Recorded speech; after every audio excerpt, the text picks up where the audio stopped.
in.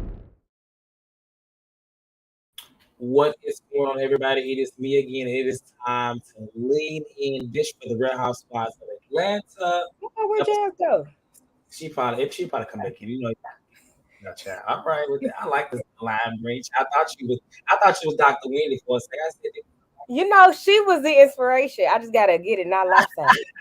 look, you're trying to switch it up. Let me get Jazz back in. Jazz, how she does? Sorry about that. I couldn't hear you guys. I guess I was just like Antonio that day. So hey y'all. Hey, friend. I was just telling Aid about Wendy child. That's all to my thing. But like I said, we're going to talk about the Real Housewives of Atlanta. I'm here with Asia and Jazz. It is what we call lady night because it's not very often we panel for ladies. If anybody got something to say in the comments about whatever, yes. Go ahead and let it be known right now. Go ahead and say it right now while we got our say it right now. Go ahead and like this video and subscribe to the channel, as I always say. If you're watching live right now or watching the replay, let us know where you're watching from. Let us know feel. Just tap in. Let us know what's something, right? I do want to say before we get started on this, because it was actually a pretty good episode, a lot to talk about. Very curious things that Jazz may have to say. just to see. But as I mentioned for the last week or so, and you guys have seen, we have posted about we're looking for panelists, and that we have actually got. I'm gonna say the people that are interested. So if we're still taking individuals who are interested. If you've already submitted, you've already got a reply back with next steps. If you haven't already, do so. We're going into the holiday weekend, so nothing will get done this week. But next week, that's when people will be getting back next steps for that. HR will contact you, and HR is correct. HR is Agent Jasmine. So right. We conduct the Talk to me nice. Talk to me nice is all I'm gonna say. Shit. Don't let them scare y'all. Okay, they're actually the sweetest young ladies you'll ever know. Okay.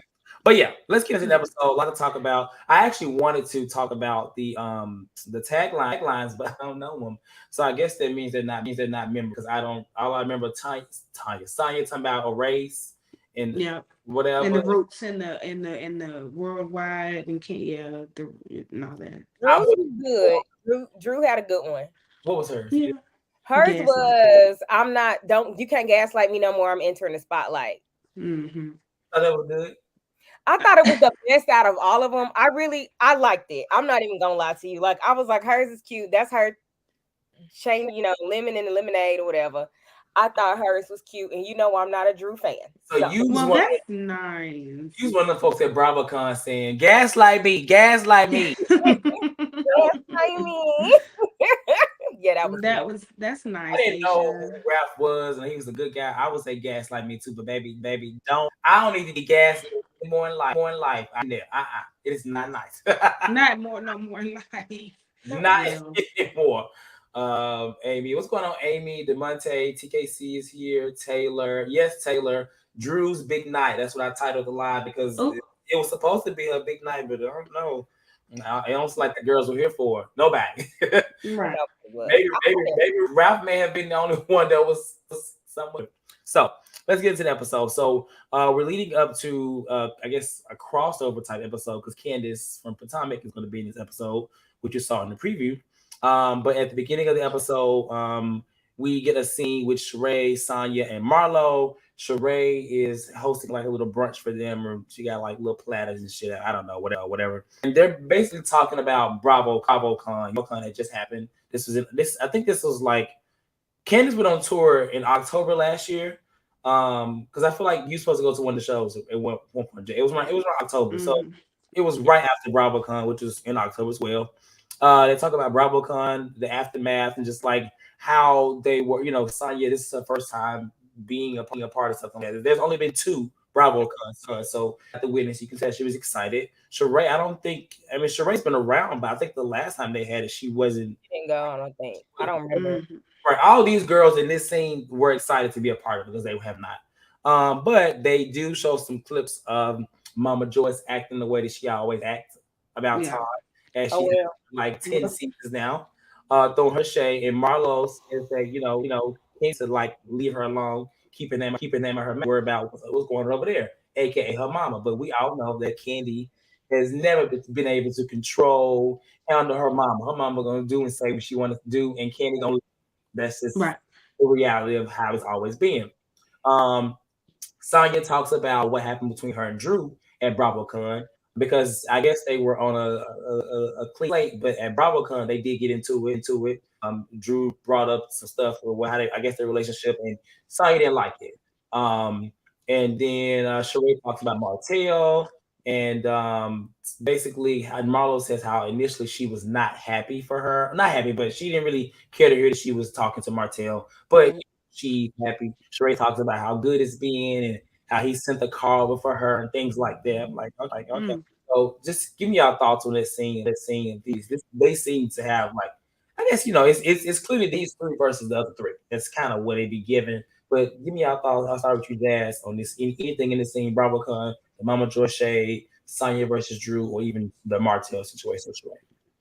Well, I do think it's still really sad that Candy's mom, that Mama Joyce is still doing that. I don't know if it's one of those things that is like, I'm just have to just take it by the bullet. I'm not married, so I don't really know how that goes. Maybe Asia can spare the light a little bit more on that with the We don't have any in-laws. problems over here. Okay. Okay, but I just think that over time it's just getting like, either she's just doing it for the limelight, the clout of it, or she really hates that man, and that's unfortunate. But outside of that, I think that Sonya does need thicker skin if she's going to be on there, because honestly that shade was really light even for Drew. And yeah, I think that's it for me. Okay. Asia.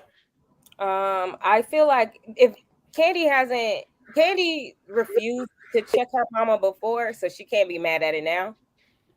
And to me, it's not going to change.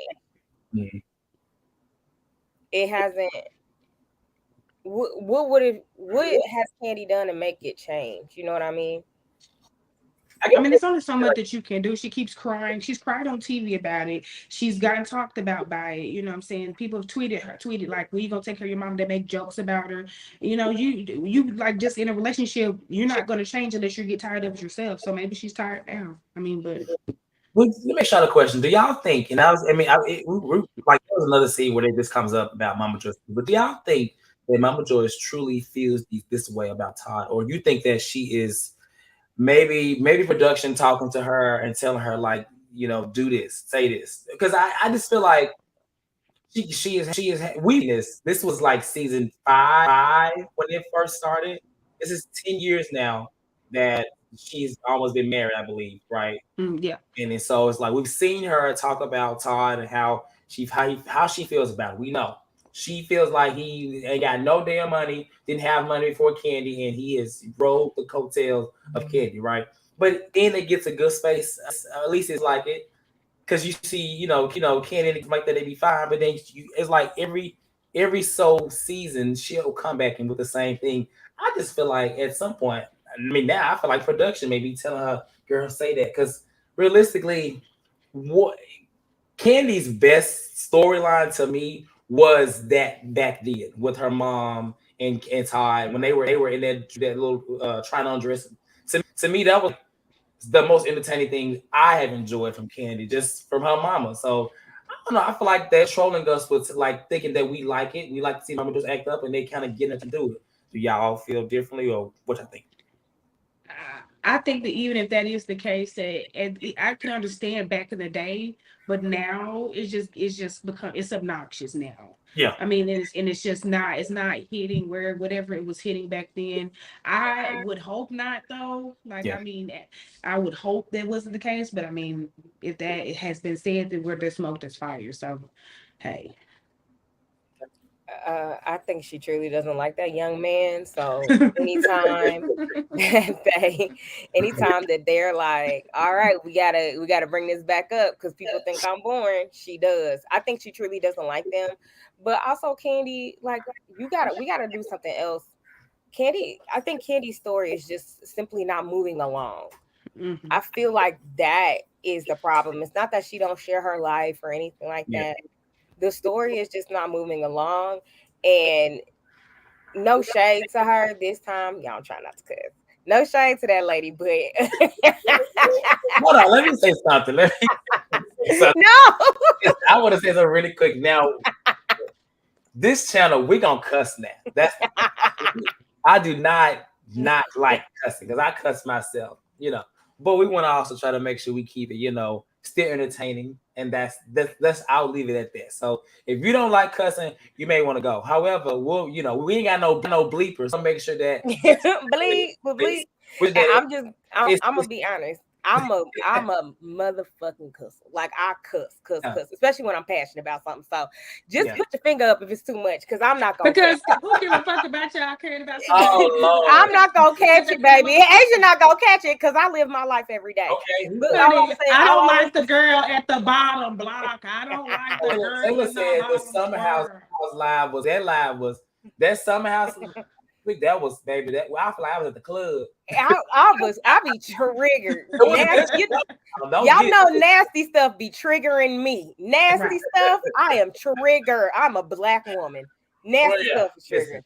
But yeah, so sorry. Kandi just I really want to see what the show is like without her, so we can move the story along, even if it's just for a season. If it's not working without her, bring her back. But it's not moving along. Okay. All right, we'll come back to this because it comes up again later. So we get a scene with Drew and I put date night with the Pittmans because they're going on dates. They went rock climbing, and as we said last week, their relationship seems to be getting better. I mean, he seems to be more supportive. But in this scene, I don't know. I was kind of like, okay, listen. He referred to their relationship as Ike and Tina. And I was like, okay, of all couples, you said you could have said Partisan and Megan Thee Stallion or something. I mean, not Party and Meg. Yeah, I was like, you could have said anything, but you said Ike and Tina. Okay, that's interesting, but whatever. He's a strange little bird. So. He's very strange. Very strange. That man elevator I don't know where it goes. He's slow as hell, honestly. But then Drew is talking about, music, and she wants to go full time. And with going full time, like she talks about the numbers of the song that she has out, and he's just like, yeah, no, that's bad. Sorry, that's not good. Like, and I don't think it was him in being not supportive. I think he was just saying like, we can get for I guess for what she wants, she may need to strive a little higher with her. With what's attainable. And so from there, I thought he was very realistic in that moment. But Drew, she's still hopeful, but he's saying that he's helped her with the song. So clips of them things he's helped her with producing and piano, all these things. But now he wants to kind of do his own thing. He feels like he's maybe helped her get her to a good spot. He wants to kind of do his own thing, outside of that. And he talks about being at BravoCon and how people were saying gaslight me. So I thought that was cute. He kind of, you can say he was living for it. He had fans. You exactly. Probably was one of them women that was in Tampa. But any thoughts on the Pittmans, Asia? Okay. I feel like my thoughts are completely different from everybody else's, but I thought that it was cute. Like, I think how they are acting is cute. This is the Drew Sidora that I wanted to see initially. Like, she came on the show weird, and this is how I initially expected her to come on the show. So I'm actually liking it, even though I know it don't last always. Right. I think the date night's cute, and I think it's cute that they are getting along. It's nice to see. We should have been seeing it, seasons ago. I know things, but it's like they can't remember when they came on the show. They was already in therapy. You're like, I may have damaged them more, because when people come on, they're already good, But I mean, sometimes, like I think Chase has mentioned before, people use these shows. It's not my question. Yeah, it is. A little bit, yeah. Okay, I'm gonna fix that in a second. Go ahead. Give me your thoughts while I fix. Go ahead, Jay. Well, yeah, I definitely had, like I said last week, I think that the relationship is exactly what we was looking for when they first got on here. It's something about Ralph that always just seems disingenuous. Like he just seems like he's just faking it all the time. But I don't know if that's because I think he's just kind of slow too though. He might just be like slow. But either regardless, like I just feel like, I'm glad to see it. I thought that was really just crazy how she was like, I thought 33,000 was good. He was like, no, that's terrible. Like he did not. I just thought that she was just like, damn, they're constantly usually always on different wavelengths. But I am glad to see it, even though like you said, it does not last. And but I do think that when it comes to him not giving Drew like his full 100% on her record. I don't necessarily know if that's like a bad thing because at the end of the day, this is a single. Like I don't think even Chris didn't drop everything when Candiace came out with what was that little disco thing in the back in the first When single I see you, when when I I see yeah you, I love yeah, that song. but he didn't drop everything with that. But when it got serious, that's when he did it. So I'm not really necessarily just like throwing him under the bus with that. But it's good to see him support her in any capacity at this point. Is my audio better? Yeah. It's better. Yeah. Okay, cool. Let me know if cause I won't be low budget, child. I got 5 mics around here. Let me know. Oh wow. No shade. Can't send somebody one of the mics. I mean, Comment. Not Sean Estate is better than Latasha Scott. Going on. Leave Latasha out of here. Out of this. Okay. We'll talk more about them later too. Some more things with them. But the next scene was actually small. It was just I thought this scene was interesting because we've heard for years from Nene and other people that Kenya is not the nicest person to her staff and people in general. And I feel like this scene kind of gave light to that. You can be a stan, you can go up for Kenya all you want. But I think what we saw in this scene is exactly how she is. And I get it. You can be a businesswoman, you can, be assertive. That's not a businesswoman. I'm sorry. Absolutely not. It was something about the way that she was talking to them I just didn't like. That's just me. But any thoughts on this scene if y'all want to talk about it? I have notes. You got notes, okay. You got notes. I got notes on this. I said I think it's get the bleeper ready. Hold on. No, I wrote it down so I don't cuss. I said I think it's funny how when Kenya cusses at the people who are working with her, it's her being a boss, but when Martell cusses at her, it's him being aggressive. I think that's wild. And I think that's the double standard that for me, she just needs to go for that aspect of it because she's just so hypocritical and it's annoying at this point. It's annoying. Like when she was all against violence, but then she pulled that lady chair out when she was trying to sit, like when she was sitting down. Stop it. And then she apologizes and acts like it's okay. Like, no, ma'am, you do the same bullshit that other people do and that you be mad at, but want to cry wolf. And I do not like that at all. Don't cuss at me. I'm a graphic designer. Bitch, see, there I go. Yeah. Okay. But I'm just saying, it's just like you can't be mad. I'm a graphic designer. There's so much freelance work out there. You gotta stop because that's why your business don't ever be doing good in the first place. And Mark had to come save it. Boo. Oh, wait a minute. Because don't nobody want to work for you or do nothing for you because you are an asshole. And this before I pass to you, Dad, I just want to say, like, it's been years that like people have been saying that she is like that as it relates to like her staff, people she would work for her. I mean, even going back to the scene last year with what was that girl? That was the coordinator for Sheree. What was her name? The funny girl that got back with her. Not Fatum. It's not Fatum. That was confetti. The confetti lady. Yeah, even then, I just like I said, I just feel like this scene just kind of gave a little light. You can say what you want as a Kenya fan or not. I just feel like that we got to see really what she's like. That's just me, Jazz. Rowan. It was Rowan. Rowan, yeah. Thank you, Tangle. Thank you, Tangle. Well, let me just say this. This is my square, and I'm gonna say what's in it. Okay. Who the fuck does Kenya think she is? Live.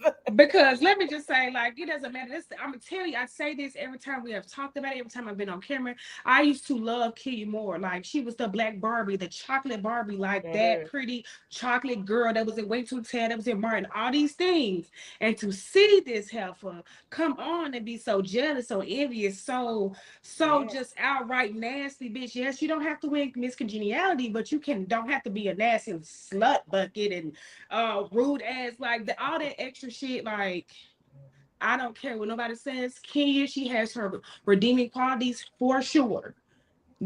For sure. Jasmine says she has her redeeming qualities, but they don't outweigh her nasty ass attitude. And then have the nerve to say in the next clip, I love young people.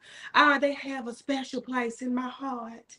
And I just cannot, I can't. All this dumb shit. Like, no, you don't. She might have that, and she might very well be like, with the HBCUs, I see what she's doing, and I appreciate that. But it go to be having Dr. Jekyll and Mr. Hyde, and she'd be like, okay, bitch, get my shit and do it at good quality, hoe. Like in the quality control. Like, get some resolution on that shit, bitch. Like, oh my god. Like, you are Miss America, Miss USA, what the fuck ever it is, bitch. I still don't know. And that's where we're at with it. Because if I wanted to know, I would. I mean, she's not that girl. Side. She got if she can be that way. I'm not opposed to you being that girl, but don't flip flop and act like you not that girl. You are rude as hell and stand in it. And that's what another thing, stand in it. If Kenya would be not even just like embrace her villain era, but if she would just be more accountable for the shit, like fuck that. I just didn't like Martell because I wanted to cuss him. If she would just stand in her shit, she would be more tolerable. And that's another click of it. So on the dub. Well, outside that and the scene, I think the scene was not only to show how rude she is, but also to, I guess, give Mayetta some screen time, as Mayetta is a choreographer or dance. I don't think I knew this. I didn't even know that. Born ass lady. She's gonna be choreographing something that Kenya's gonna be doing. I think is it next week, a performance. Something she's doing. She doing something for the. And Kenya turn on her next week, so it was something. So that's all that happened in that scene. If y'all had any thoughts about that, I don't think so, because Mayetta's still like to me. But then we get another scene. Another scene is probably like the 50 million scene of how busy Kandi is. Oh my god. And so she's with Don Juan and they do a must list. They go through everything that she must do, but the last thing that comes to her mind is Todd's movie that she does not want to be the lead in. Selfish. She don't want to be leading it. She talks about her EGOT journey. So that she, we all know that she is in running, basically going to be eligible for that if she wins. Yeah, I mean, I don't know if y'all caught this, but Mayetta was like, "Oh my god, I'm so happy for everything. You deserve everything." And Don Juan looked at Kandi, and Kandi looked back at him, but it was like a cut of the eye. I don't know what they cut out, but I don't know if y'all caught that, but it was something. It was weird. I don't know if Don Juan was maybe throwing shade at her, and she looked at him, and it was like, it was a weird. I don't know. When y'all, we're gonna watch it again. It's probably because Don Juan be doing all the work. Something was there, as a person that's very analytical when it comes to these shows. I'd be like, what was that? But I guess we'll just leave it like that. So they talk about the BravoCon drama. They talk about her mom, and this is where I was going to ask y'all the question I asked y'all earlier. Do y'all think that she genuinely does not like Todd? Blah blah. We talked about that already. So do y'all have any other thoughts about how busy Kandi is? Her getting her EGOT and Todd's movie, as well as anything with the BravoCon drama. Because in this moment, she was just like, she was trying to boss up and say, like, I don't care if she don't like him, but you need to respect my marriage. That sounds really good. And I think that is very true. But she don't really move like that with her mom. She lets her mom disrespect her. And her mom gonna do what she'll do regardless, but she doesn't set any boundaries. She never has. I don't think she ever will because, as her video says, that's my mama. She can have whatever she want. I don't care. And you know what else? She can do whatever she wants too. You don't care. Yeah, That's really what girl, it it doesn't. It don't matter. Mama Joyce is a whole character now, and that's that. And the character don't like Todd. We gonna move on with this tired ass storyline. We know. Oh, Ace and Blaze are gonna see it later. Duh, like duh, and that's why you should have checked your mama, but you decided not to. So it's your fault. How about that? And Kandi, like I said, I think I said it episode 1. I don't think it's fair that she don't support her husband like he be supporting her. Because if we're being honest, Kandi has moved so much further along with Bravo and everything else she does because she hired Todd as her husband. Nah. So she needs to return the favor.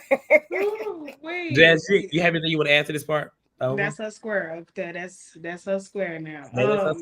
What's I that? have nothing to say. I mean, congratulations. That square over there. Right, that square over there. That's what she's doing. But congratulations, Kandi.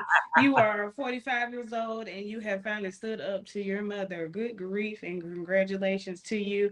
Hope your children don't see it. But I do hope they see your KFC commercial. So either way, I hope things keep going well for you, winner. You're a winner. You're a winner. I think by the end of this season, I hope that if you're a Kenya and Kandi fan, you still follow through with us. Because I feel like it's gotta be a rough season for y'all. I like Kandi. Me and Kandi are very, very similar, like very Taurus-y, very similar. But I just feel like on this show, she's just not being. Whatever. Okay. All right, so we get another scene with the Pittmans, and Drew cannot say Sauvignon Blanc. She did not know how to say it, but that's okay. He helped her. He did it tastefully. But Candiace called, and she invites Drew to sing on her tour, sing with her. Now, keyword, she did say sing with her. If you listen, that's what she said. I don't know what everybody else may have heard. They heard her say she get a whole segment. She gonna sing a song. She said, "Sing with me." Okay, so keep that in mind when we get to the towards the end of the episode. Courtney comes over, who is Ralph's cousin, and I don't think that Drew has met this lady. If she has, maybe before, like maybe behind the cameras. I don't know, but it didn't seem like she did because she did not even know that. Wait, is Courtney and Bryce still together, or they just co-parent? I think they're just friends. They co-parent a 24-year-old. Okay, yeah, they're great friends. 20. Okay. With a daughter 24. I love that. Actually, I want to be co-parented at 34 or 33. I ain't 34 yet, so hopefully almost getting there. And so. First of all, Bryce looks very different. I don't know what Courtney did to that man, but she sucked the life out of him like Ursula did Ariel, because he looks so different. I would not think that that's the same person. I know time goes on, but they say black don't crack. I don't think black crack. I think she just sucked them dry. Whatever she did. And she is like he gained weight. Yeah, I think he just gained. He looked bigger. Yeah, maybe he should just get on Ozempic. Yeah, his neck just thick a little bit. Yeah, he thick. Oh, okay. So in this moment, I actually cracked up at this part because Drew calls Kandi, and Courtney was like, "Yeah, I'm gonna go over and talk to the men while you do that." And I'm just like, Drew is so oblivious that her and Ralph are just about a little slow. made it her right to walk out because she was like, I don't want no problems. She don't want to get headbutted, right? But when Drew gets on the phone, she's like, "Oh my God, Kandi, look, it's Courtney." And Candi's like, "Why you call me?" I ain't gonna lie, I actually laughed because Candi's like, "Why you got this bitch over here? I don't want to." Like, she was not here for it. But basically, she does basically tell about the show and that she's not going to be part of the show with Candiace, and she get off the phone with her because Kandi really want to be on the phone anyway because Courtney's around. Courtney throws her shade at Kandi, saying like, I hope she's not intimidated by me. When like, but I'm damn like Courtney, nobody's thinking about you. And mind you, I did say I like her episode 1, but at this rate, I don't know what else that like. Maybe it'll come. I don't know, but she clicking down for me, no shade. Oh, she is. Where's Antonio?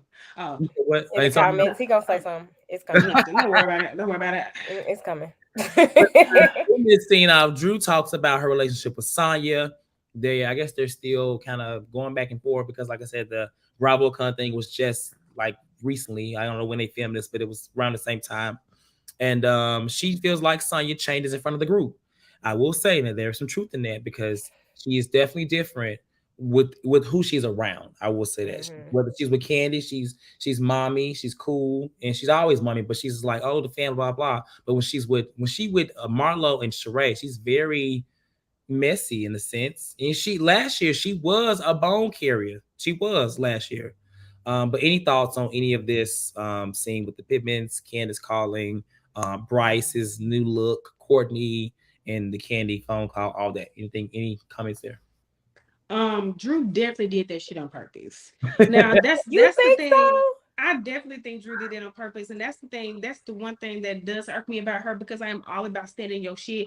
Because even if she would have acted like that in the moment, and then we in her confession was like, "Girl, I did that shit on purpose," like you know what I'm saying, like admitted it, I would have been okay. But the fact that she acted like she didn't know what she was doing, like, I can't with all that shit. I can't. I just can't. I can't. I like Drew still, but I just don't like her oblivious moments. Like she's trying to. It's okay to play dingy, but she's just not dingy. She doesn't have the personality. Like she's not a Whitney Rose or a Sheree even. She's not dingy in their effect. She's just quirky. So when she acts like oblivious and trying to act like she didn't mean to do shit, really. I really think she didn't realize like what was going on, and the only reason I think that because her mouth open wide, like. But you know what? We have gone through seasons with our girl Portia to know that at this rate, right. I think that Drew is taking.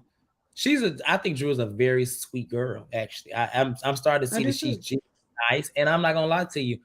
I feel like, okay, she had season 1, she had season 2, it's season 3. And some of the things she's pulling, I'm about to tell her she can go. But just because at this rate, she's not elevating her housewife career. And to me, I'm sorry. Great. I mean, she's moving into music, but when it comes to these girls, and we'll talk about that more, she's still getting walked all over as if she just came in yesterday. And that's what I don't like, but in this moment, this was more so like she knew what the hell she was doing. Like, I mean, whatever. She did. Stop. She did. I just didn't see it. All right. Maybe I'm oblivious too. Maybe I like her enough to know that she would be funny with that shit. She's just like sitting by saying, swinging that fucking go naked wig and acting like she did not know that she was hitting that girl. Like, stop. Like, I like Drew, but I don't like that whole like slow thing because she's not slow. Now, she done stole the Melanie's man from the game, so she's not slow. Girl Melody.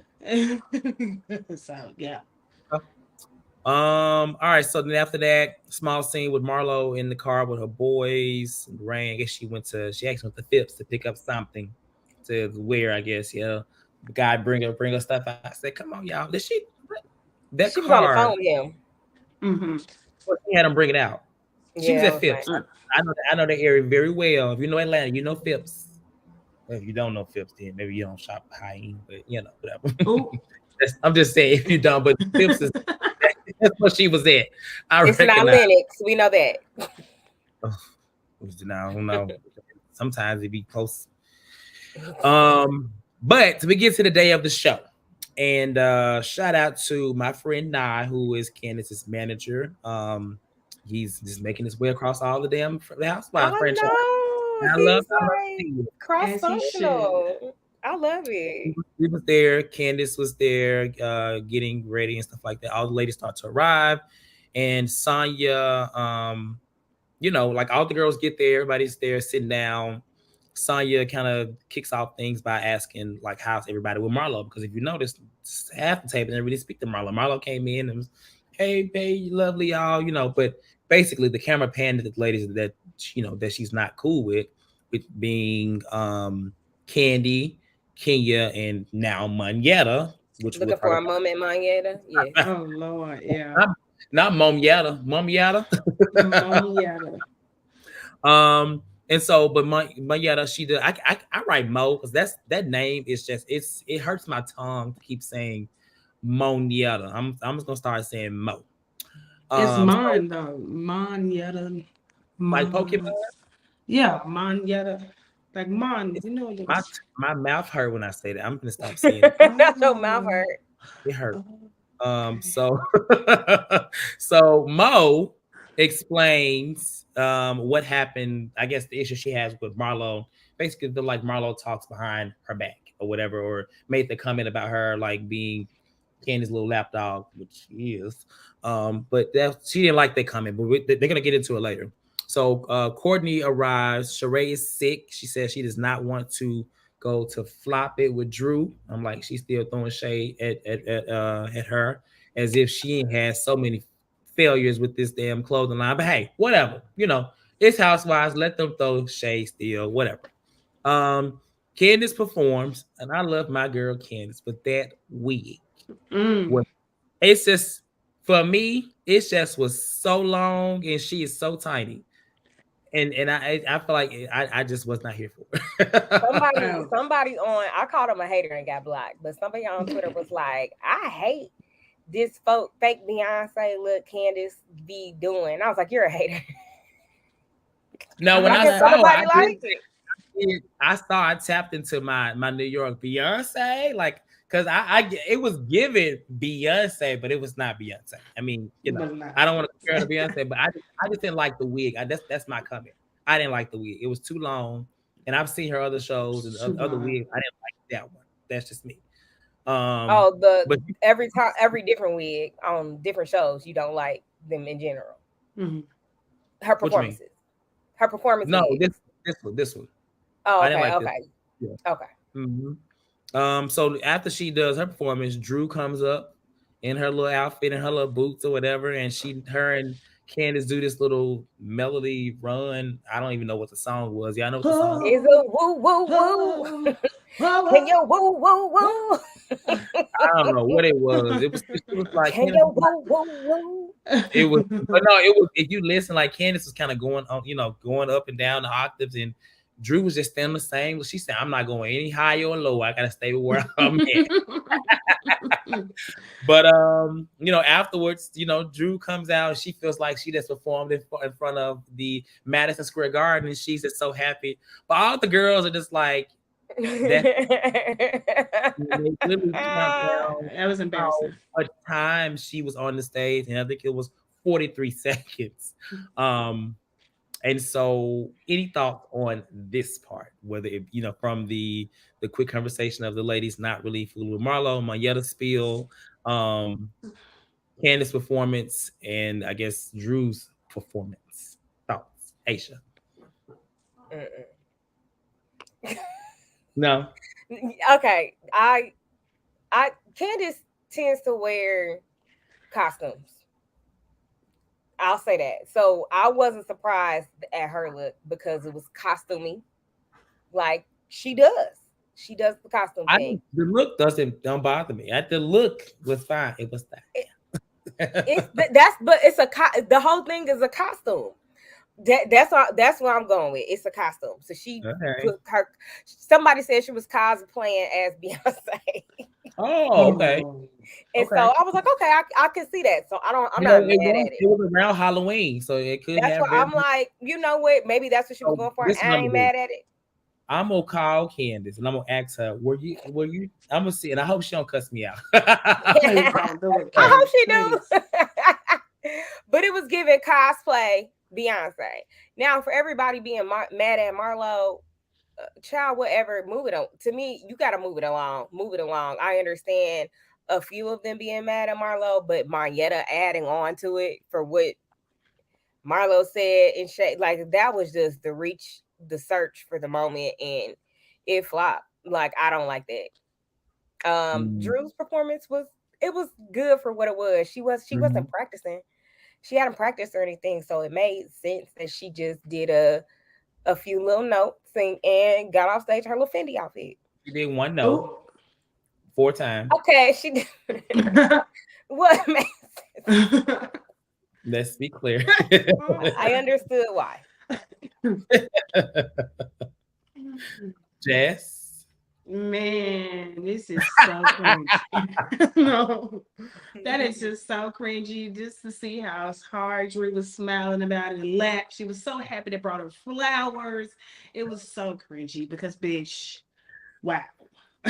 We are on this YouTube for fucking 45 minutes to an hour. And your motherfucking ass. Jess! Get on there and talk about some Kenya. Woo, woo, woo. We're actually Like, on. It's bitch. 42 minutes now. 42 minutes now. We're on. You know, I drag it to about an hour. And that's 41 minutes longer than she was on stage. In 12 seconds. It's 12. So all I can say is that if Drew's happy, I'm happy. It's pretty sad though, but at least Ralph was there to give her some flowers. My other thing, outstanding, and I was a little bit more hopeful for her in the beginning. I was never like all the way up with Antonio be like, I was already like, but I'll stand in it because it was definitely a reach. I didn't understand it. And speaking on Marietta from the first episode, she's starting to give me like, look, Kandi, look at me. I'm loyal to you, Kandi. Look at me, loyal. I'm loyal. Look. And that's just like, that's too much for me. And it's like, I would rather deal with Courtney and her long bobbleneck ass than they with Marietta and her 1 year Grambling HBCU dancing ass. So that's what I'm at. I went to Grambling. I went to Grambling for 1 year, although I graduated from Iowa State. Who knows? Let me calm down, all the backstage mess. Anything else over here? No. Okay. So a lot of stuff happened backstage. This is where all the shit happened in the episode. I guess it was a moment of all the girls finally trying to hash out whatever issues they had. So they do question and poke at Drew about how long that she was on stage. I hate they did that because it didn't break her spirit, but I really want to see them. I want to make sure this. Do y'all feel like they genuinely wanted to see more of Drew, or they were just poking fun at her? I think because Kenya was. I think Kenya made a comment. She was like, wanted to. You said what, Aisha? I think Kenya actually wanted to. Okay. I think they all wanted to, but I also think that they were still laughing at her at the same time, like for 3 seconds. But you sound good though. That's how they came to me. So. It was nice though. I think they may have thought that she was gonna do more because the way that she was hyping it up, to be honest, you would think she was gonna at least do a quick little a song, maybe not even her own song, like she could probably sing I don't know, Whitney Houston. She got that track from the game. She got the whole song. Well, it would have been good for her to sing a cover. That would have been good for her. I think maybe they would have. I'm Every Woman. That would have been cute with her and Candiace together. Oh no, ma'am. Please. No, please. And so, but after that, Kenya says, "Well, the person that gave you the loudest innovation was Sonya," and Sanya, whatever her name is, Sanya. Well, it ain't Sanya, it's Sonya. No, it's Sanya. It's Sanya. It's Sanya. What's her name, y'all? It's okay. I got 5 million people living in my house. Yeah, it's called. No, I was gonna go there.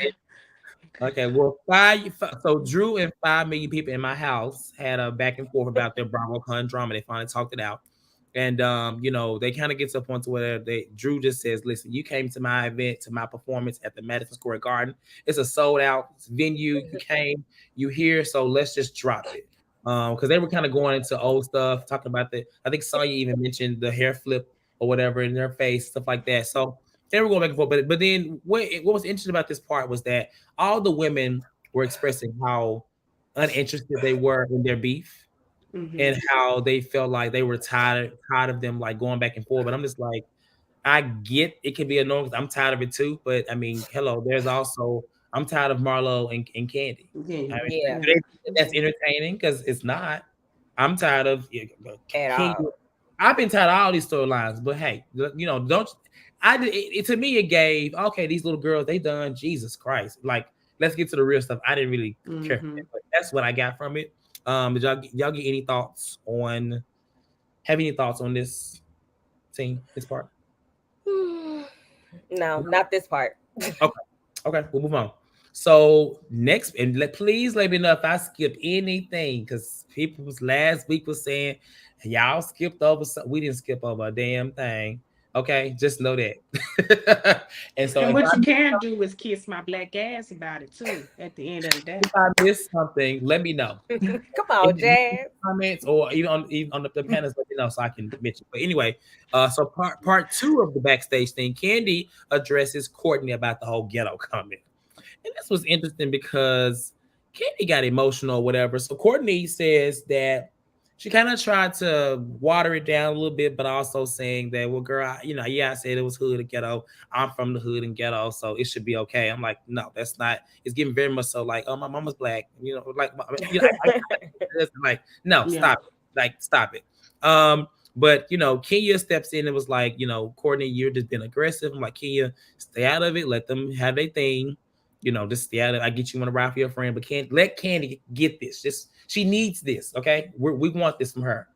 And so Kandi just basically bosses up and says, they should have been glad to have her in the space. And if anything, it's good for the people, the culture, whoever, all the black people, the hood people. Why would she say that? And she said I bring everybody out. Don't be surprised if you don't see it on a shirt. So I'm sure it's probably already being made right now. A shirt that says I bring everybody out. And it's the script being written for her tagline next year. Right. It's gonna be her tagline next year. I got the gout, but I bring everybody out. I don't know. Nonetheless, so she tells her, you are the ghetto. Like, and then she's like, yeah, you said it. You said it yourself, you're the ghetto. And she gets emotional a little bit and starts to kind of cry about everything. And I don't know, it was a weird scene. Weird little moment. I was kind of lost. Like, I get where Kandi was coming from, but I was trying to figure out, why do y'all think she got emotional when she did? Because her name's Kandi, and she always cries like that. I feel like she got emotional because she speaks on how she likes to employ people. Yeah.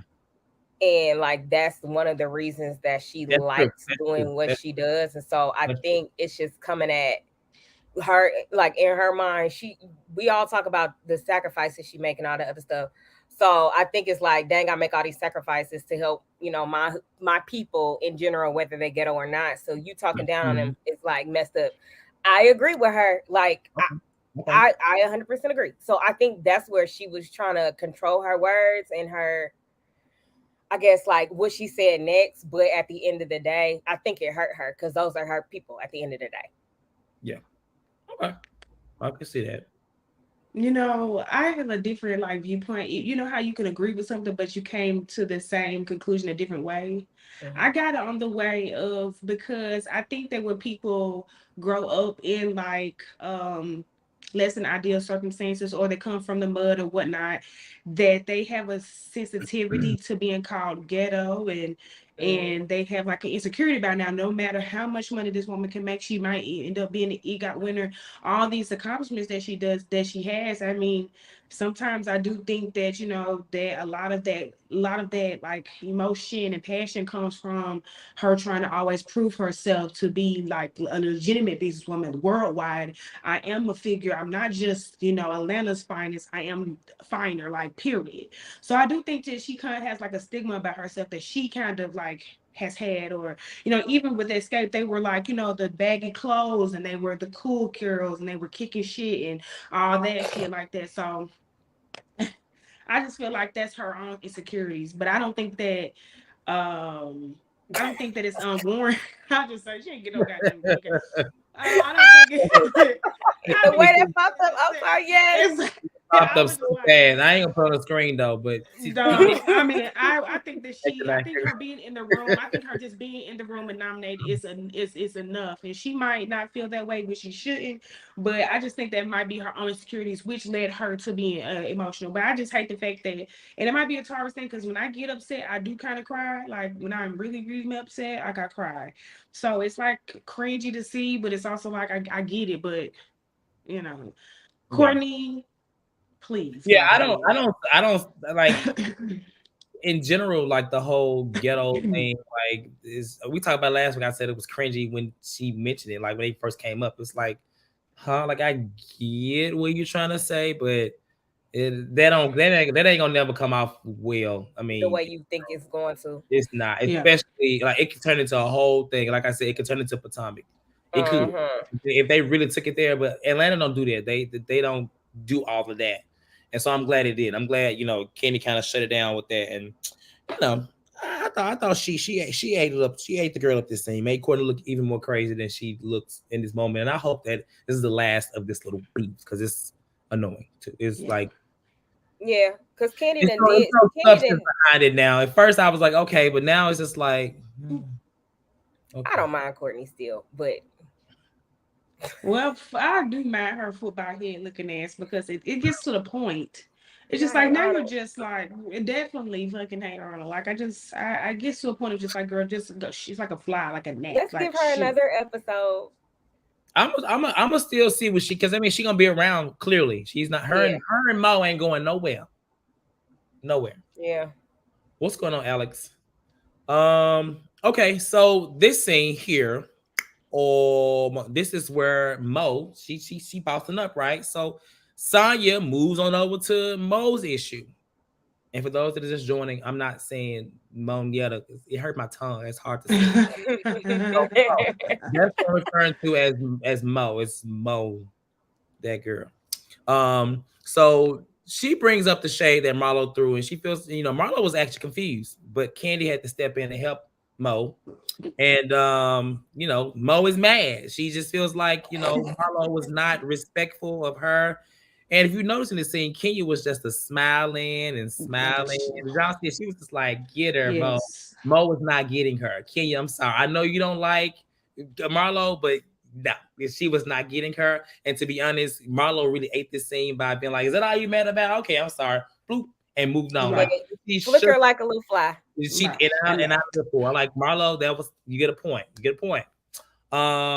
So after that, Drew asks Kandi about the Blaze incident. She uses the word incident, and Marlo immediately says, "What incident? Before what happened?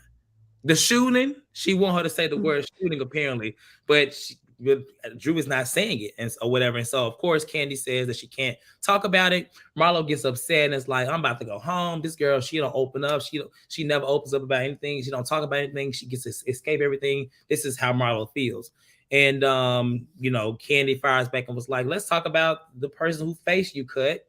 And Marlo's like, that was 20 years ago, whenever it was, blah blah. You tired of you bringing up my past. And before I pass to y'all, I will say that because this scene annoyed me in so many ways. I actually side with Marlo here 100% in this moment, outside of the trying to get the word shooting versus incident. But I am actually tired of hearing about Marlo's past. It's kind of like how they said Nene was a stripper. It's like Marlo has owned up to this stuff, so it's like I get it. And to be honest, Kandi deflecting, in my opinion, was deflecting from whatever. Yeah, you can't talk about it, but just leave it at that. You ain't gotta. You can, but it didn't help her case because we know Marlo cut somebody in the face. We know she got mug shots. We know. We know she back out on the streets wearing Prada and driving expensive cars. So yeah. But in this moment, like what were y'all thoughts on how Drew was trying to say incident and Marlo was clearly trying to get her to say shooting and got mad when Kandi didn't really want to speak on it because I mean just last week we saw her say they couldn't speak on it because of legal whatever. Give me your thoughts. I'll start with you, Jazz. Oh wow, me first? No. Yeah. Oh my goodness. Well, I agree with Cortez. What can I say? You know, we're so similar in the way we think. But no, I do agree with that. I definitely think that maybe in the moment Candy was just going low, but it does get like exhausting to keep hearing about the same thing about yes, she cut the girl, but what about the girl that she cut though? Like she's been on this show for at least a decade and they've brought it up all the time. So it just gets to like to me that was like, okay, Candy, you know, you have the space to go low if you want to, but I was kind of just disappointed at her just kind of, you know, okay, talk about the girl face she cut. I'm like, come on now. Like to me, that was just like, you know. She said, let's talk about it. And then Let's Courtney say was it. like, well, how long ago was it? No, And then she she was said like, 25 23. years. Yeah. Well, 25 years ago. So but it just like I just feel like what Marlo is always trying to say is usually warranted in our valid reasons, but she never has the like scenic structure or I'm not even going to say the intellect. I don't really know what to say. Structure. It's the sentence structure. Sentence structure I feel to be like able it's that. to really explain things. Because if she would have been like, okay, so why is it that you're willing to talk about me all the time, but we can't bring up these things that happened to you? Like she just couldn't say that, you know. Yeah. And that would have been a better way to say it. I feel like, I mean, Candy was on the defense. She gonna be on the defense with Marlo anyway, because she feel like I don't like. Why are you talking to me? You know, I feel like even in this moment, like even watching this episode, Marlo is still trying to like gain some kind of acceptance from Candy. Still, you know, even while obviously still going at her. I wish she would just pick a side and just not go for that. You just be like, girl, I don't like you, and every time I see you, I'm gonna shade you. Versus, because in her confession, she was like, you know, Candy's warming up to me. Like, no, stop. You know, stop trying to stop acting like you are still wanting to be a part of her life. Because realistically, you know, Marlo, that ain't gonna happen. It's not. Right. It's not. It ain't. Not even with chicken.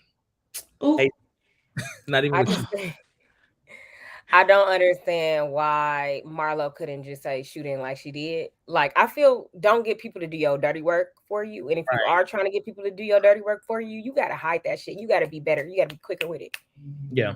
Or even because she kept saying, like, wait, like she didn't even say, like, what she said, what incident? She's like, oh, what incident you talk about? She didn't even play it out. But if y'all notice, when she started the conversation, she was like, it's like she was trying to be careful of the word herself. So I don't know if y'all seen the clip. I watched it off the Peach Report Instagram. It was where Marlo was explaining what had happened. Apparently, the production team was trying to get them to talk about this incident, just like you saw last week. Apparently, production was really pushing this agenda, and Drew was the only person that actually took the bait to bring it up. When she brought it up, it's almost like she was kind of scared to even bring it up. Like she didn't seem too sure of how to bring it up, when to bring it up. But when I saw that video, even though I'm not gonna lie, the video of Marlo explaining was just as confusing as the next scene.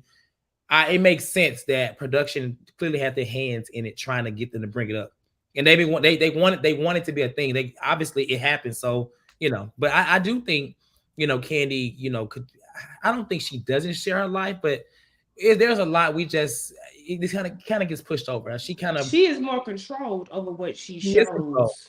She's controlled. Yeah, I mean, she's the parts of her life we see are not entertaining anymore. They were, and nothing has really changed. So I think that has a lot to do with it, if I'm being honest. Let me just say this. Oh, go ahead. That's it. I'm gonna say this, and I'm gonna I hate that this has to be me and Drew today, but I do not believe that Drew was sent to do her. Drew is doing this to me out of her own pocket, at her own accord. This is Drew to me, because there's no way that she felt comfortable, which again, this is my mindset of me thinking that she knew very well what happened between Courtney and Kandi. So she didn't have no problem calling Kandi while Courtney was at her house and doing all that shit and bringing her up and all that stuff. But now she has some type of restraint when she's, you know, when everybody's all there. And Marlo, we're talking about shooting and some real shit. So I understood where Marlo was coming from. Like, okay, like we should bring that up, like, you know what I'm saying, you know, do talk. Now, whether it's doing her dirty work or not, I still think that Drew is very much accountable for the way that she likes to stir her own pot, and she gets away with the shit because she is goofy and shaped like a box of laundry. She's So I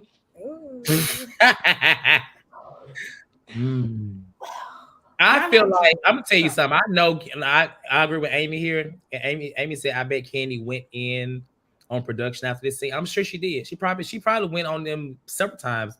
But they ain't gonna show it like they did show Nene and Kenya and them going off on the production. They protect Kandi, and I think with this storyline, I think if it was anybody else, no matter how much legal matters, I think they would have had to show it, or they would be off the show. So I mean, but we've said it many times. Kandi is a network favorite, so yeah, she but got it's them wrapped weird. around because there's no way anybody else will be able to get away with, no matter how legal it. I mean, we've seen Jen Shaw went to whole fucking jail on the. We've right, seen a lot of stuff from right. people, so I just find it hard to believe that if it's anybody else, they would be able so limited to share and just say there's legal, legal things we can't say anything. I don't really. I mean, we've seen Teresa, Joe go to jail. We've seen even kids, Nene's son, get talked about on there for stealing a razor. What the hell ever he stole from Walmart, and Yeah. then fucking Kim's look, girl is doing DUIs and shit and being high. So I don't understand why Kandi. I mean, I'm not even that I understand. I look, if you have the ability to be, restrictive and control of how you're going to be perceived, then take it. But in the Yeah, grand scheme of, don't act like people are just throwing shit in the wind when we're saying, okay, but you're not being as open and you're not being as vulnerable and they're not taking as much away from you as they are everybody else. Don't act like we're just throwing that shit out and then we're just trying to be a Kandi hater. We could be proud of you and also think you boring as fuck at the same time. Mhm. So she's just not showing anything new. Yeah. To me, she's just so negative these 3 episodes. Like there has been nothing fun about her in these 3 episodes, and the same with Kenya. That I think that's what I'll end it at for me. Yeah. True, true, true, true, true. I see a lot of comments. There's been a lot of things on Bravo that have made that people have been had that had the show. I mean, somebody said about they can go in Nini's closet. Why can't she talk about the nephew? There are a lot of things. Some people say that's different, whatever. I just feel like, I saw a comment about, maybe these resurfacing things like Mama Joyce and stuff like that, and the business is things she can use because obviously production really wanted to talk about this. Yeah. It's reality. Like, let's just be clear. So it's not messy. It is what it is. So, but let's get to this last scene. This last scene had me even more confused, and I'm not trying to I laugh this actually late. cracked up at the end. But so this was supposed to be after the film had wrapped, and it looked like it was filmed on another camera. It didn't look like it was the same camera. But Marlo and Drew are in the back and they talking, and Marlo is mad that Drew did not say shooting. Drew is saying that she didn't want to say that because it's a sensitive subject. She's saying that she would not want to go down that path by saying shooting because she has come from gun violence in the past. Marlo shares that she also has as well, mentioning that her nephew, which once worked at I don't know, I don't even know which restaurant, one of Candy's restaurants. Maybe it was the Mexican one that ain't open. I don't know what it was. Olay. oh, Whatever did it you? was, he worked there, and so she expresses that, right? And so, Marlo sits down, and she's like, I'm gonna let you speak. I'm gonna sit here, but it's like if you notice, they kept looking around at different areas, like they was looking around, and Marlo, it seemed like she was really trying to her best to not remain calm, but show that she can hold her composure. That's what I noticed in this scene. Like she was trying to say, like, I'm gonna sit here and listen, y'all. Y'all see me sitting there listening. Like, I don't know what that was about, but it was, I really want to know what happened before that. But nonetheless, Marlo talks about her nephew. She said, my nephew is dead and worked at the restaurant. She says that she told Kandi, and she says that Kandi pretended like she didn't know that this happened. They show a text thread. This was the text thread right here. And basically, it just shows her reaching out saying, like, that did you know Quinn? And Kandi was like, he doesn't work there anymore.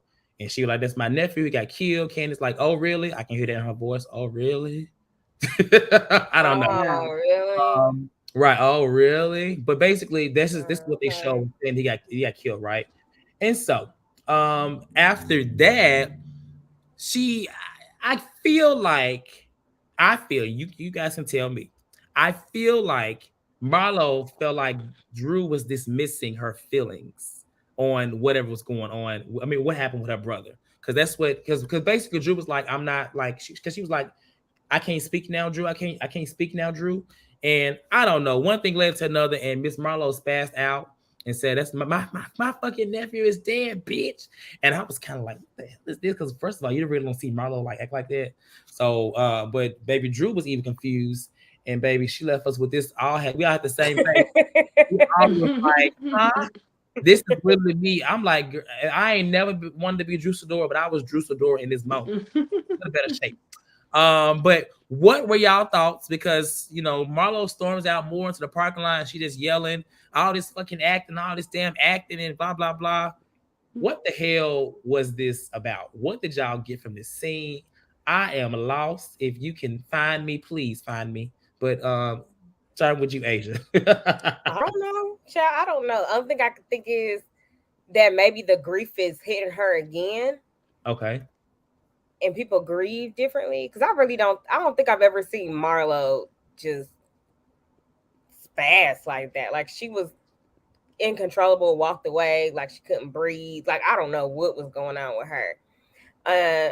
Maybe she really did think Drew was dismissing her, and I think Drew just didn't know what was going on. Like, how did we get from the shooting at Kandi's restaurant a couple of days ago to your nephew who worked at Kandi's restaurant getting shot 2 years ago by his roommate in an apartment when he no longer worked there? Like, I just the math not mathing, and my math usually does math, and I could at least put 2 and 2 together and make 4, but I couldn't. All Marlo's stories, it was equal in 17. I don't know. I have no clue what. I don't know. I think it's grief. I think it's grief for sure, and it hit her. But I just didn't think that it was. I get it. Shooting. There's a shooting, violence. I get that, but I didn't think it related. I didn't understand why she was so mad at Drew for not saying the word shooting. Because it's like in my eyes, I get it. It probably wouldn't. It wouldn't have mattered if whatever Marlo said, Candy would have passed or whatever. But at the same time, girl, do your own work. Like if you want to know about it or whatever you want to say, if you want to say the word shooting, like you did say, then you say it. You know what I'm saying? And then her nephew was killed at home. May he rest in peace. I'm not insensitive to that because that's obviously it's a death. But I don't know why is that Candy's responsibility to I don't know. Like yes, she could have been more like I'm whatever, but I don't know. I don't feel like this was all on Kandi or what was going on with Marlo. I wasn't here for it. Jazz. Oh, me? Oh, goodness. Well, what do I feel about the incidents? Well, listen, I do think that Marlo does have a tendency to be mad at things and hold on to it. And then when something kind of maybe just an inchy bit correlates, she's ready to throw that shit in there as well. So I think that she has been mad about the lack of acknowledgement from Kandi when in reference to her nephew. And we can see the dry responses of it, whatever. You can take it or leave it. That's my opinion about it. They were dry, especially with someone that worked for you, and then that they you're closer than just a regular just employee with Marlo being your classmates, whatever. But in general, to me, what I gathered from it, Drew already knowing since they were all trying to get someone to talk about it, and Drew said that she was going to be the one to do it, took the bait and whatnot, and then tries to go present it, and then half-ass presents it in the midst of them, bringing up the 25-year-old, the year/face thing. I think all of it was just meshed together, and she just, like I say, she just doesn't know how to articulate how she is feeling in the moment and what is the issue at that moment. Now, do I think that Kandi is to blame for all of the shit that happens to Marlo? No, absolutely not. Do I think that Kandi could have been a little bit more empathetic in those text messages? Probably so. But we don't really know the backstory on it. When it comes to Marlo and the Kandi situation, I do think that Marlo has other reasons behind her issues with her that she has not made public or made anybody aware of. So it looks thrown the fuck off in a reach. So I don't really know what to say about it because I got it. but I just feel like she's just not really good on timing. She reminds me of Monique. So,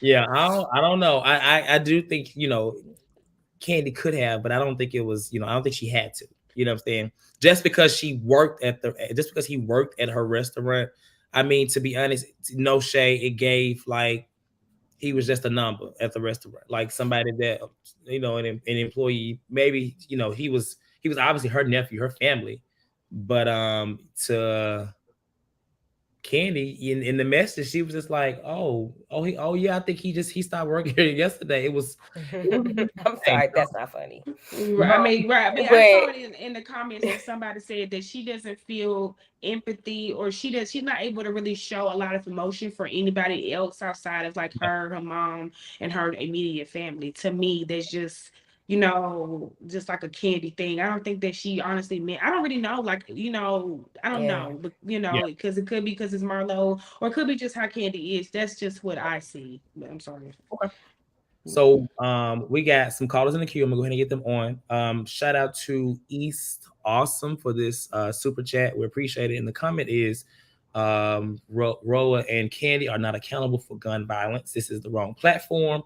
Marlo needs to call Crump. Production needs to have camera crews follow Kandi to NYC and the child. Don't talk about Chicago. East Atlanta is crazy. East Awesome, and that's exactly where that shooting happened. Oh no, that was West Atlanta. Yeah, nobody wants to see. Nobody really cares. I do feel for her. I do feel for her. Like I'm not because I feel like a part of that was definitely, but I don't think she had to put it all on Drew. I think Drew was being like, "Girl, stop! Like, stop!" Like, but but Marlo wasn't here for it. Like I said, that whole exchange was weird. Something I want to know what led up to it. The whole everything, the fact that cameras had wrapped and they were going at it. It makes me feel like it was real, but then there also was a camera still there. So you just never know with reality TV, right? You never know. But let's go ahead and get some callers on. If you're watching right now, be sure to hit that like button and subscribe to the channel. And our first caller for today is going to be Kyra. What's going on, Kyra? Hey, Kai. How are you? Oh, Jasmine, she be hurting my feelings so badly when it comes to Atlanta and this Marlo. I don't necessarily love this whole, it was so long ago for Marlo, because if I remember correctly, Marlo, can you hear me? No, I'm sorry. I'm reading the comment. Okay.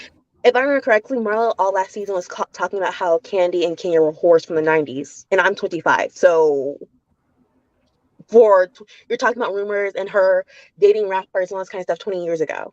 And we never really had a full conversation about Marlo's past, and Marlo also doesn't really dive into anything that she is not able to use as a weapon. I'm sorry, as a shield for when she does act up shit.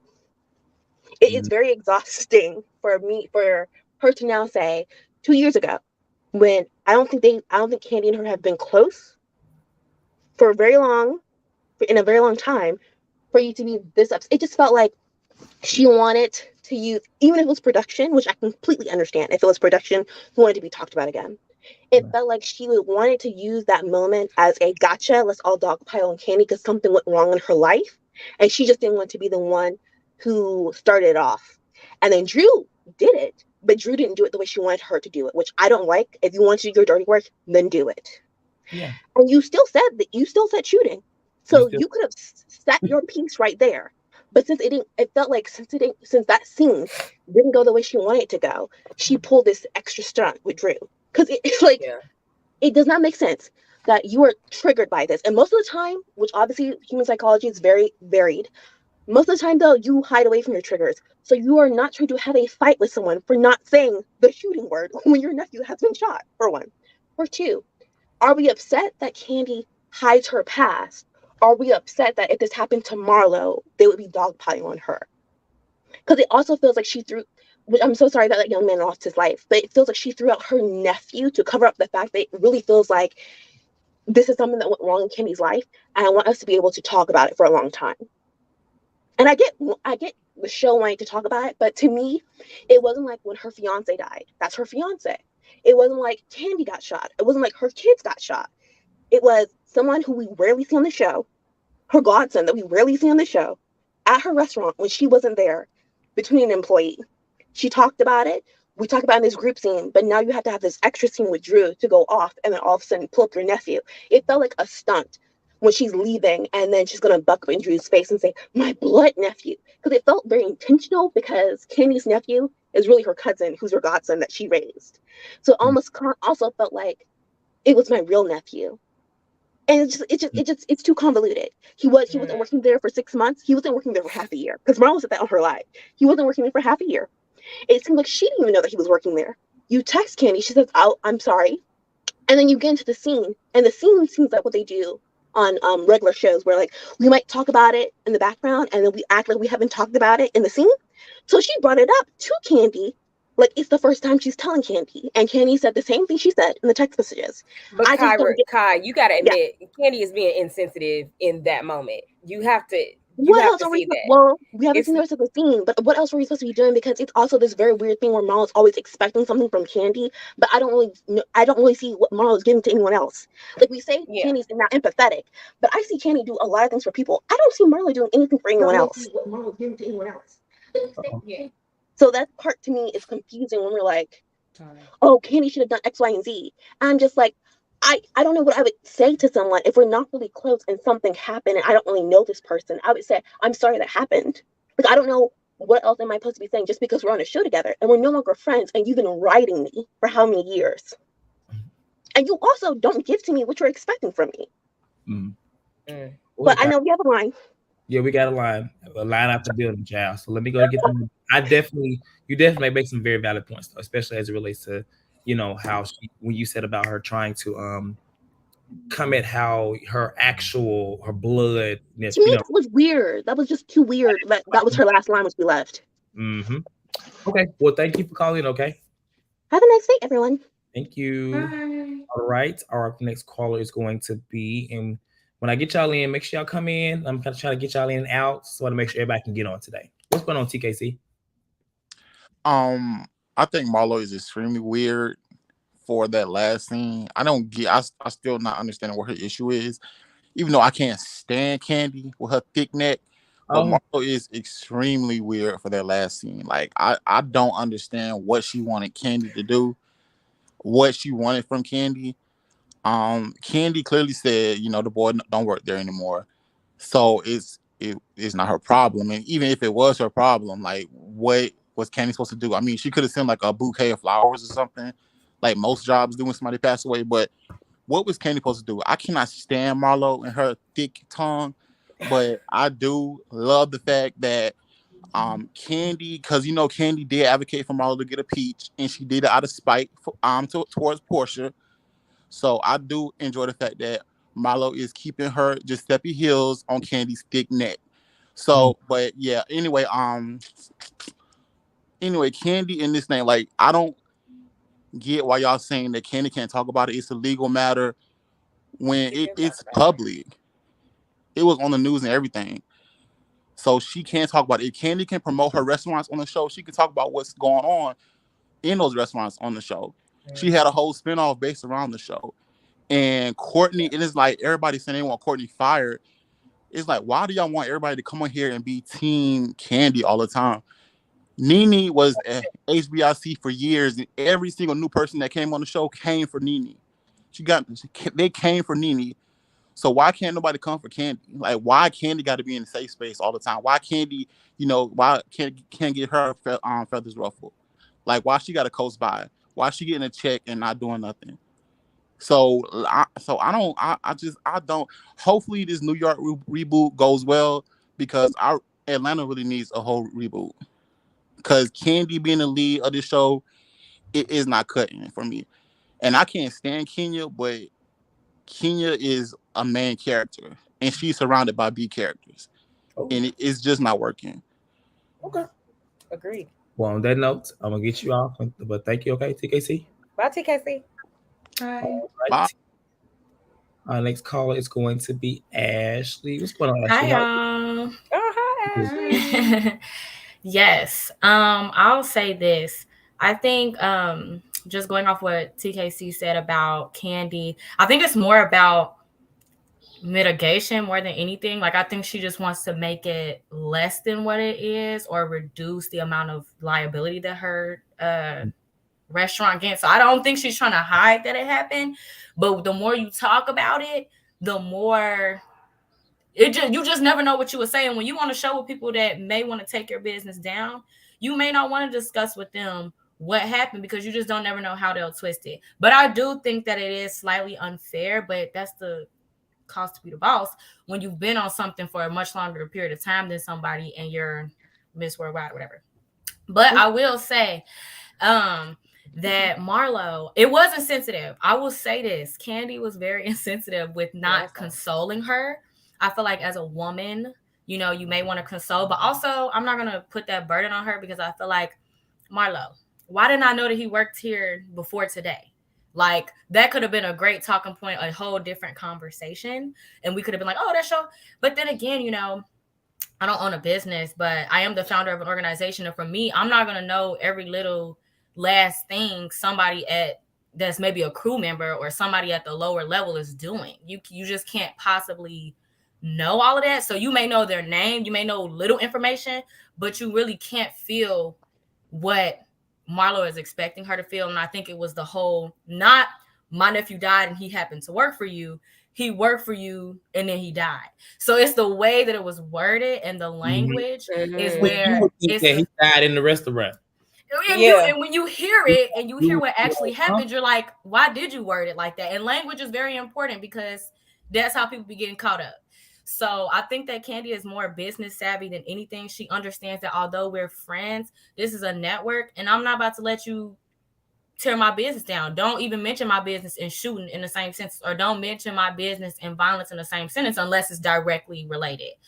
But you know, she don't even want to talk about that either. So I do see both sides, but I feel like Kandi has a little bit more to lose.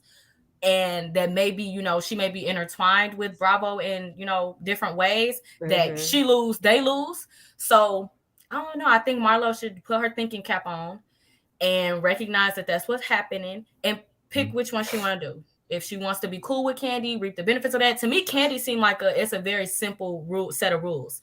You ride for me, you be loyal, don't do too much, and you'll benefit. But Marlo not going to get with that. So I feel like she just have to just say she don't want to do it and live that life and just don't, you know what I'm saying? She just will never be able to be Kandi in that sense. She don't have to be.